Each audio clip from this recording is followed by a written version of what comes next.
Nutella sandwich in Nutella. So you're opening up the Nutella, you've got your bread out, you dip the knife in and you can feel its stiffness in there. You're trying to scoop the stuff out. Now you start putting it on the bread.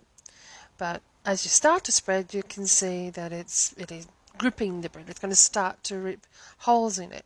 And you're going to get frustrated. I thought, oh, what am I going to do here?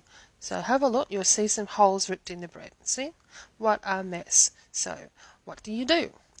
What you do is you get the Nutella, put it in the microwave for 10 seconds, usually enough. Beep, beep, beep, push, push, twirly, twirly, twirly in the microwave, and beep, out it comes. Open the door, take the Nutella back to the sandwich, and you'll see the difference. Already when you stick the knife in there, it's nice and smooth.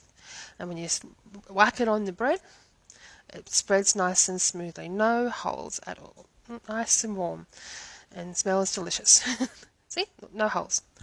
Now, you put the sandwich together, and then you clean yourself up. See, Nutella just gets all over your hands, even when you're done. It just tends to find it all over the place. See? Now, you cut the sandwich, cut the crust off, because this is what she wants, and cut, cut, cut, all four sides, cut, cut, cut, cut again. Now, we're going to cut these into triangles, because I'll show you something in a moment. I'm going to turn it into something, this sandwich. See, Nutella's just still getting all over my fingers.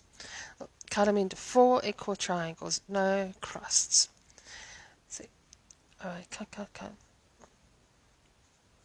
So now we put the sandwich onto the plate in the shape of a fish.